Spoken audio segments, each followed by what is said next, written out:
A promise in quiet waters.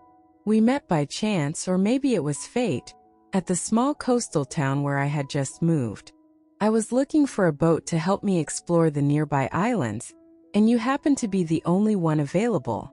You weren't particularly remarkable at first glance, dressed in work clothes with your hair tied back hastily, but you were there when I needed you, and sometimes that's enough.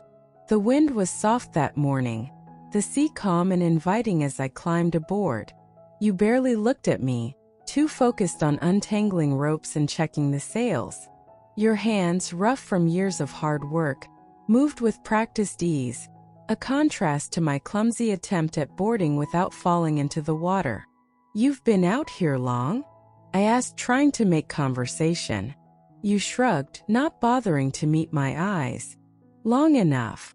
That was the start, simple, unremarkable, just like the routine of boarding your boat became.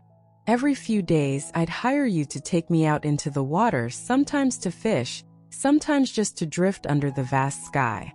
The town was small, and news spread fast, but no one seemed to care much about our growing familiarity. Maybe they assumed it was just business. Maybe they didn't care at all. But I knew. I felt the shift in the quiet glances, in the easy way we moved around each other without the need for many words. You had a steady calmness, a strength that I found myself leaning into, even when I didn't realize it. One evening, the sun was setting over the water, casting everything in a soft golden hue, when I finally spoke about what had been on my mind for weeks. "I think I'm staying," I said, staring at the horizon. "I mean here. I like it." You paused, your hand stilling on the line you were tying. "Yeah." I nodded. "It feels right. I've never stayed anywhere before. Always moving." You gave a small, thoughtful smile, the first I'd seen from you in a while. I noticed. "You've got that look about you. Restless." "Maybe," you said, glancing over the water. "But you don't seem like you're running anymore." I thought about that, about how it was true. I wasn't running, not like I used to. Not from people. Not from the quiet truth I'd been avoiding most of my life. Here in this small town with you at my side, I didn't feel the need to flee. Weeks turned into months. Our routine didn't change much, except for the unspoken understanding that settled between us. We didn't talk about it, but I knew, and you knew, that this was more than just casual company. It was after one of our longer trips to the nearby island, where we'd spent the day exploring and walking the rocky beaches, that you finally asked the question I knew had been brewing. "You ever think about what's next?" you asked, your voice quiet in the dim light of the setting sun. We were sitting on the boat, just floating, letting the current guide us back to the harbor. "Next." You looked at me then, your dark eyes serious. "For you. For us." I wasn't sure how to answer at first. It wasn't something I'd thought about in detail, but I had felt it, the possibility of something deeper, something lasting. The way your presence had become an anchor in my life. I started slowly. "I think I'd like to stay. With you." Your face softened, and for the first time I saw vulnerability in your eyes, the walls you always kept up just a little lower. "Is that enough for you?" I nodded. "It's more than enough." That night, as the stars appeared in the sky and the gentle rocking of the boat lulled us into a quiet peace, we talked about the future in a way we hadn't before. About the life we could build, here by the water where things were simple and steady. You weren't much for grand gestures or declarations, and neither was I. But in the quiet of that moment, in the way your hand brushed against mine, I knew. The next few weeks passed like a dream. There was no rush to define things, no pressure to make any big decisions right away. We had time, and that was enough. But one day, as we walked through town after a long day out at sea, you stopped me in front of the little chapel by the docks. "I've been thinking," you said, your hands in your pockets, your expression more serious than usual. "We could make it official." I blinked, surprised. "Official?" You nodded, your eyes meeting mine with a steady intensity. "You and me. We don't need a big deal, but I'd like to do it right. With you. I smiled, warmth flooding my chest. I'd like that too.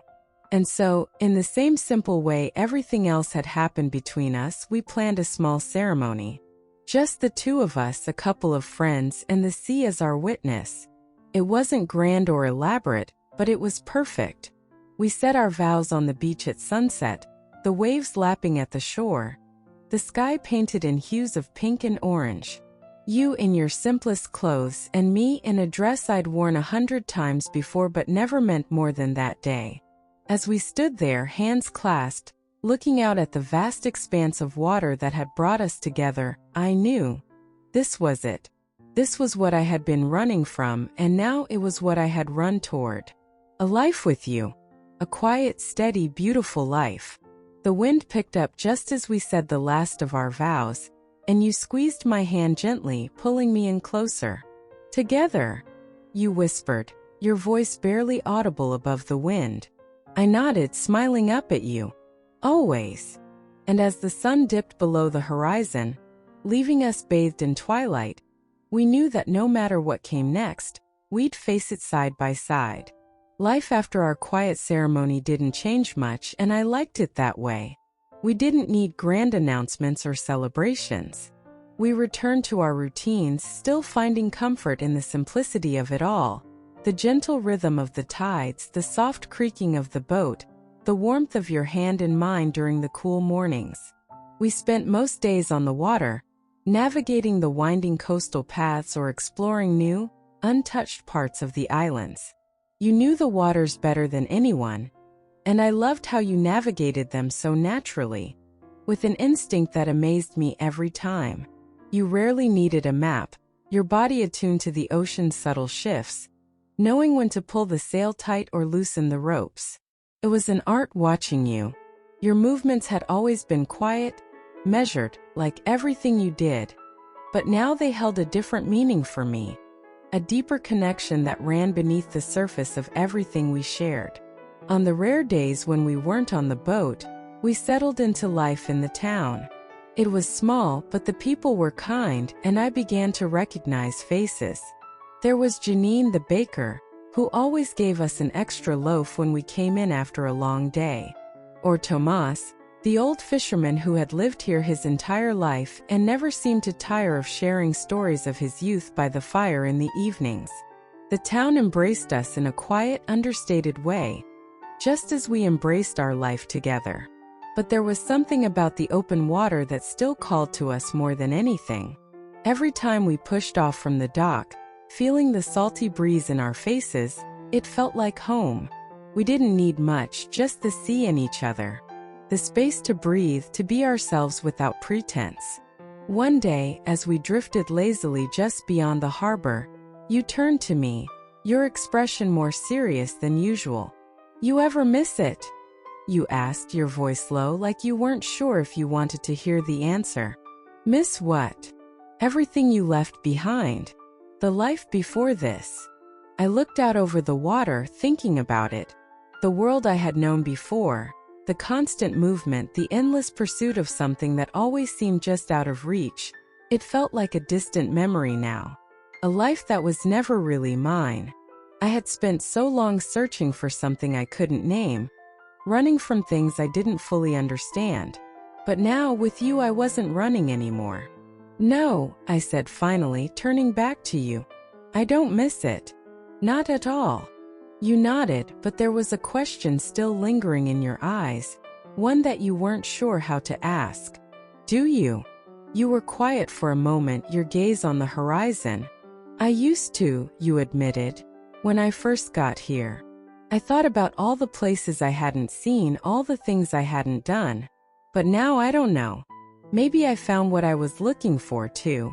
I smiled at that, reaching over to take your hand. I'm glad we found it together.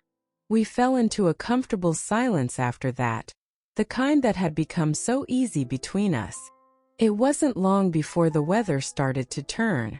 The sky darkened, clouds rolling in from the east, and the first drops of rain splattered across the deck. You grinned, always loving the challenge of sailing through a storm. and I couldn't help but laugh at your excitement. We turned the boat toward the shore, moving quickly as the winds picked up, but we didn't rush. There was something exhilarating about the storm, something freeing in the way it whipped through our hair and drenched us to the bone. It reminded me of how far we'd come, how different my life was now compared to the chaos I had known before. Now, even in the wildness of a storm, there was a calm inside me that I had never felt before.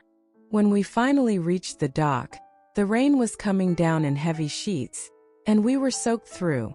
But as we tied the boat down and started to head toward the small cottage we now shared, you stopped, pulling me into your arms right there on the dock.